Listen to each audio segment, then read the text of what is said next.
Pastor John here with Carmen Palmquist, our Raymond Campus Student Ministries Coordinator, to talk about home church with your teenagers.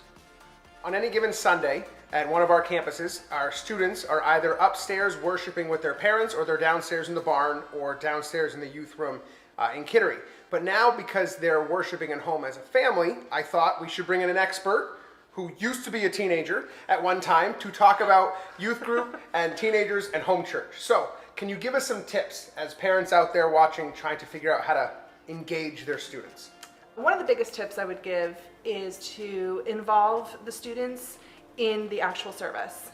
There's lots of ways you can do this. One would definitely be get them involved in childcare.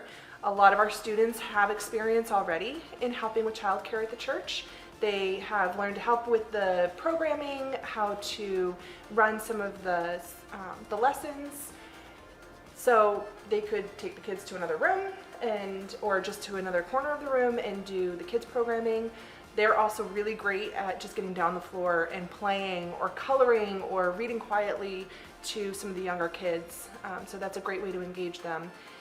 Another great way to get them serving is if you're serving food and having snacks. Kind of goes with church. Right? You can anyway, have food.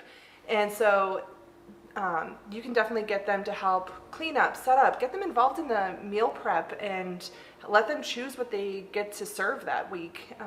They can all drive Dunkin' Donuts if they have their license, Yeah. or any McDonald's or Burger King or anyone that serves breakfast foods. Right? Yeah, they can do that. Donuts are definitely a requirement, I Yes. think.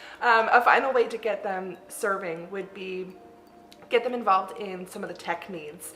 I know I always ask them for help if I don't know how to make my phone do what I want it to do. And I've yet to have a teenager and not be able to help me figure that out. So if you're not sure how to cast the sermon or how to present it, get your teens involved. They're really great with technology for the most part. So. Okay, so they're involved. What if it's their off week and they're in the service with you? What do you do? Because I was a teenager, I was the loud one, but some I know, shocking, some teenagers are the quiet ones, and you have to draw things out. So how do you involve them? Yeah, I know for some of our teens who do sit through the service, a lot of comments I get are, I just don't understand what they were talking about. So making sure that they have a Bible they can follow along with. A lot of our teens use the New Living Translation, or NLT, and I believe Bruce usually preaches from NIV. So sometimes having a translation they're more comfortable with that they can follow along is great. Encourage them to write down any questions they have if there's something that they didn't understand. And then at the end of the service, I think the most important thing would be to engage them in some conversation.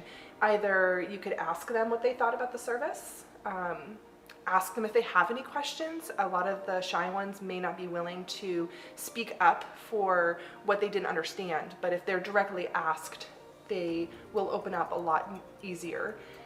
Getting them involved in that conversation will go a long ways to making sure that they want to be there and that they feel part of the home group. A few things she mentioned helping with kids. There's another separate video on this channel for you to watch how we can interact with kids and involve them.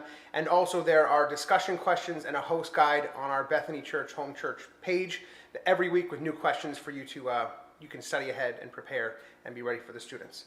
So may this be a blessing to you this summer as you meet with your home church, and then when we get back in the fall to church together, you'll already have a connection, a deeper connection with some people. So with that, as Bruce always says, let's leave knowing God is good. All the time. Oh, look at that. Okay.